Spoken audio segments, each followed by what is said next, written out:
Hello everyone, this is Mr. Brain Junkie here, and today we're going to be talking about a science fiction film called Pacific Rim. Be ready for some spoilers ahead. In the deepest part of the ocean, an interdimensional breach opens up and monsters called kaijus begin coming out from the doorway continuously. Humanity tried everything to destroy the monsters, but our conventional weapons are ineffective against creatures this size. For the survival of the human race, the countries put aside their differences and begins building gigantic machines called Jaegers to combat the kaijus. The Jaegers put too much stress on a single pilot, so a two-pilot system was implemented. Humanity begins winning against the giant monsters, and the Jaeger pilots became heroes. The main character Raleigh and his brother Yancey are being deployed against the Category 3 kaiju codenamed Knifehead. They walk inside the head of the Jaeger and begins putting on their specialized combat suits. The hatches unlock and they're dropped on top of a massive mechanical body in assembly. Their Jaeger is called Gypsy Danger, and the massive machine towers over everything around it while being brought forth to the docking bay. The brothers are able to pilot the Jaeger because of their unique bond, which allows them to be drift compatible. This means a neural link is able to connect the two through memories and allow them to control the Jaeger together. Marshal Stacker tells the brothers to stay put and guard the base, but they decide to disobey his orders and save the 10 people still outside in the storm. The massive kaiju erupts out of the ocean and towers over the fishing boat full of people. Just when the monster is about to attack, Gypsy rises from beneath the waves as well and carries the boat away from danger just in time. The brothers throw furious of punches at the kaiju and knocks it down with a powerful slam to the head. The monster rushes towards the Jaeger, but Gypsy grabs onto its head and prepares to use the plasma cannon on the other hand. They fire at the monster and the explosion sends the kaiju flying backwards into the ocean. However, the marshal tells the brothers that they're still picking up the monster's signal, and the kaiju jumps out of the water, taking out one of Gypsy's arms. The monster grabs onto the Jaeger's head and rips off half of it, killing Yancey in the process. The main character is forced to pilot alone and struggles to fire the plasma cannon while Knifehead continues dismantling the robot. Raleigh manages to shoot a large blast at the kaiju, and both their signals disappear as a result. Luckily, the main character survived and pilots the Jaeger to shore all by himself. He crash lands on a beach north of the headquarters and gets rescued by a man with his grandson. 5 years later, the United Nations is abandoning the Jaeger program as the kaijus are destroying the machines faster than humanity can rebuild them. The world leaders decide to invest in building walls around the major cities as a better option against the monsters. Despite the setbacks from the higher-ups, Marshal Stacker refuses to give up on the program that he's supposed to lead. At the same time, Raleigh has given up piloting the Jaegers and survives by working as a builder for the Coastal Wall program. Their efforts are questioned by the workers when they see another wall being destroyed by a kaiju within hours. Luckily, the city was saved by Eureka Striker, one of the newest Jaegers built in Australia who destroyed the kaiju with missile attacks. The people beg the pilots to stay, but they're moving to Hong Kong just like the rest of the Jaegers. A helicopter touches down as Raleigh heads to the outside of the building. He's surprised to see that the marshal has come for him personally and wants him to come back as a pilot again. Raleigh refuses to return as his memories of his brother still haunt him every moment, but the marshal manages to convince him by asking where he'd rather die, building a wall or inside the Jaeger. They arrive at Hong Kong and Raleigh meets Mako, the marshal's adopted daughter, who apparently has a very low opinion on the main character. Stacker shows Raleigh the other Jaegers, Crimson Typhoon from China, who is piloted by the triplets known for their thundercloud formations, and Cherno Alpha, one of the most brutal machines from Russia. They also meet the pilots for Eureka Striker, Chuck and his father Hansen, with the amazing record of 11 kills. The marshal explains that their plan is to install a nuclear weapon on Eureka and carry it to the breach guarded by the other Jaegers. They will detonate the bomb inside the portal in order to close it permanently. The team meets the scientists responsible for their mission, Herman, a physicist, and Newton, a kaiju biologist. Herman explains that the kaijus will appear faster and faster, and they will increase their numbers in the future until humanity is destroyed. He thinks that the increased traffic in the breach will allow it to remain open long enough for a nuclear weapon to be dropped in, and when that explodes, the portal will close permanently. Newton disagrees and thinks that they don't have enough information about the monsters yet. He thinks that the kaijus are clones as their DNAs are exactly the same. The biologist thinks that they should try to use the mind drift technology of the Jaegers to connect with a kaiju ring in order to understand the enemy more. Stacker chooses Herman's plan over Newton's as he needs immediate solutions rather than something that sounds like science fiction. Mako takes the main character to his room, and Raleigh inquires about her opinion on his performance. The woman is critical about the main character's decision-making abilities as she thinks that Raleigh takes too many risks. He agrees with her while thinking about his brother, but assures her that he tries his best to atone for his mistakes. Mako goes to her room but feels guilty about her bluntness. She turns around only to see the man's chiseled body and gets paralyzed by his male hormones.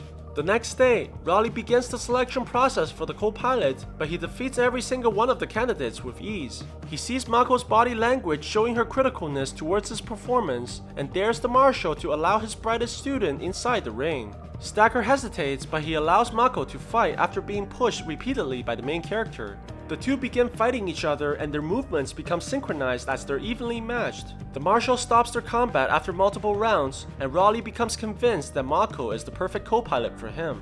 Nonetheless, Stacker refuses to allow her to be in real combat, and everyone walks away in disappointment. At the same time, Newton sets up his lab equipment against the orders from the marshal, and begins connecting his mind with the kaiju's frontal lobe. He quickly sees a vision of the kaiju's headquarters and realizes that they're grown by aliens just like he suspected. He nearly kills himself through the process, but Herman manages to save him just in time. After much consideration, the marshal decides to pay Mako a visit and keep the promise he made to her by allowing her to pilot the Jaeger. Raleigh is surprised to see Mako enter the machine and is happy that he's finally getting a worthy co-pilot. The two begins the drifting process and their memories become interconnected. Stacker gets the news from Herman that Newton has successfully drifted with the kaiju ring and rushes over to see the results. The biologist tells him that the kaijus are actually weapons used by a race of aliens that conquers planets and use up its resources. Stacker wants Newton to do it again, but he requires another brain from the monsters. The marshal gives them the contact for Hannibal Chow, a black market organ dealer for the kaijus. On the other side, things begin to go wrong as Raleigh starts seeing his dead brother in the drift. The spiking energy destabilizes the Jaeger, and Mako also begins seeing her memories. Apparently, her parents were killed by one of the kaijus when she was little, and she became terrified of the monsters. Raleigh tries to snap her out of the memories, but her emotional connections are too strong, and she begins defending her illusions by triggering the Jaeger's plasma cannon. The crew manages to disengage the weapon systems and save the facility from complete destruction. Raleigh rushes towards Mako as she regains her consciousness from the nightmares. At the same time, Newton manages to find Hannibal in the black market. The man becomes furious when he learned that the doctor drifted with the kaiju's brain. The connection is a two-way street, which means that the aliens now know more about the humans as well, and they'll likely come looking for Newton. Back in the headquarters, they receive more seismic activities indicating that there will be a double event occurring with Category 4 kaijus codenamed Otachi and Leatherback. The marshal tells Cherno Alpha and Crimson Typhoon to engage the monsters while Eureka Striker stays back to defend the harbor. He orders Raleigh and Mako to stay put for this mission.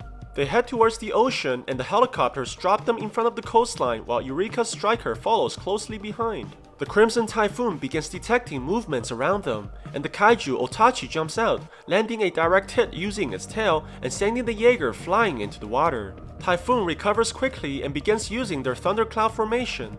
They manage to land multiple strikes on the creature, but their blades are stopped by Otachi as it overpowers the Jaeger. Typhoon quickly jumps upwards and using its amazing agility, flips the kaiju in the air and throwing it into the ocean. Alpha charges in and continues to pummel the monster by punching its head. Otachi sees an opening and knocks Cherno Alpha into the ocean.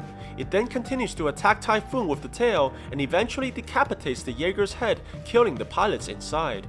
Seeing their teammates destroyed, the Russians begin charging at the monster, but Otachi spits out acid from its mouth, which paralyzes the robot. The Australian team rushes towards the battlefield and tries to save their teammates, but Leatherback jumps out from the ocean and begins attacking Cherno Alpha as well. Otachi goes to face the Australians but gets knocked down right away and continues to get pummeled by a barrage of punches followed by a devastating uppercut. Cherno Alpha gets pushed inside the ocean and the kaiju destroys its pilots by causing it to explode from inside. Eureka Striker grabs the monster and lifts it in the air. the robot throws the kaiju in the water and prepares to finish it by launching its missiles. Leatherback senses the attack and releases a large pulse of EMP that disables the Jaeger and all electronics in the city. With no other choice, Stacker allows Raleigh and Mako on the battlefield as their Jaeger has a nuclear reactor and are not affected by the attack. At the same time, Newton runs away towards the closest shelter as Utachi comes looking for him after he drifted with their kind, destroying buildings and causing chaos in the city. Hansen decides to unhook himself from the machine, but gets thrown to the walls when the kaiju punches the Jaeger, damaging his arm in the process. He decides with his son to protect the city and buy the people some time by distracting the kaiju with their flare guns, but only manages to annoy the monster, which turns to attack them. They're saved when Gypsy Danger appears from behind and catches the kaiju's attention. Leatherback charges towards the Jaeger, but Gypsy manages to maneuver behind and destroy its weapons. This angers the monster, which prompts it to throw them onto shore. Gypsy manages to land without damage and charges towards Leatherback, hitting it with a devastating strike. They continue to punch the kaiju and uses their elbow rocket to send the creature stumbling backwards. The monster regains its balance and charges at the Jaeger, but Gypsy manages to hold it back. They prepare the plasma cannon and shoots at the kaiju continuously until its arm falls off and the monster becomes unconscious from the attack. Gypsy throws the body on the floor and begins heading towards the trail of destruction, hunting the other monster. Before Utachi can devour the doctor, it notices a presence approaching from behind, and turns around only to see Gypsy Danger walking towards it, dragging a cargo ship. Raleigh and Mako uses the boat as a sword and begins striking the kaiju with multiple attacks. The monster eventually fights back and throws away the boat. It then shoots acid at the Jaeger, but they manage to evade the attack just in time. Gypsy grabs the monster's tongue, trying to disable its weapons. Mako destroys the monster's tail by releasing coolants on it and breaking it into pieces. They then proceed to rip out the kaiju's tongue with both hands. Surprisingly, the monster grabs onto the Jaeger and shows its wings. The creature then begins flying towards the sky as it strikes the robot into the buildings. Utachi continues to bring Gypsy out of the atmosphere as they begin to lose all functions. Mako takes their last weapon and proceeds to cut the creature in half with a sword. They begin falling towards the earth and manages to slow down their descent by concentrating all their energy into a blast. They crash into the ground, causing a large shockwave, but emerges unharmed. Raleigh and Mako comes back to the headquarters and everyone cheers for their victory. Meanwhile, Newton discovers that one of the dead kaiju was pregnant and they can use the newborn creature's brain to enter the drift. Herman decides to help his friend with the drift in their last attempt to learn as much as they can before the team goes on their final mission. They connect with the kaiju's brain and discovers the secrets to the breach by searching the memories. The two immediately realizes that their plan won't work and rushes to inform the marshal. At the same time, Stacker has decided to replace Hansen due to his injuries and pilot the Jaeger personally. Chuck says goodbye to his father as he knows that this mission might be his last. The two remaining Jaegers drop into the ocean and begins heading towards the breach.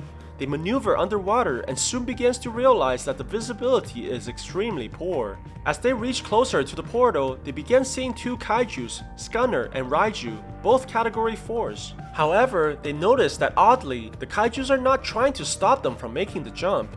The two doctors rush into the command room and tells them to stop immediately.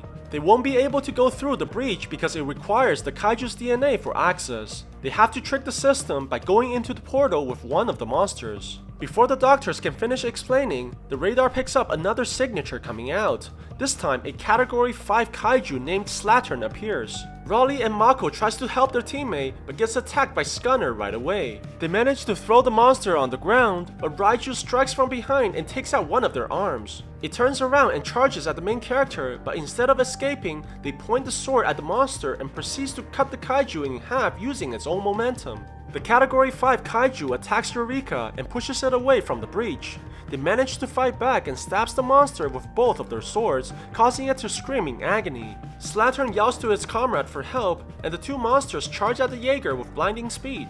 Realizing that there's no escape, the Marshal plans to use himself as a bomb to clear the way for Gypsy Danger so that they may use their nuclear reactor to close the breach. He detonates the bomb, which causes a huge explosion, sending the water away from underneath the ocean. Gypsy braces for the impact and begins walking towards the breach. Surprisingly, Slattern somehow survived the explosion and plans to prevent Gypsy from reaching the portal. They jump towards the monster and begin stabbing it repeatedly. Raleigh turns on the central reactor and begins burning a hole through the kaiju, which ultimately kills it. They manage to make it through the breach while carrying the monster's body. Mako slowly passes out from the lack of oxygen, but Raleigh puts her in the escape pod and fires it away from the aliens. He dislodges himself and continues towards the nuclear reactor where he manually sets the explosion to occur in 60 seconds. Raleigh then ejects himself in the escape pod as the Jaeger continues to fall into the Kaiju's military base. The aliens look at the machine in confusion as the nuclear reactor approaches meltdown and explodes, destroying everything in the vicinity and closing the breach at the same time. Both Mako and Raleigh survive the explosion and the people celebrating their victory. The two embrace each other as the military arrives to their rescue. So what do you guys think about this movie? Let me know in the comments below. And if you like my video, please press like and subscribe for more. I'll see you guys next time.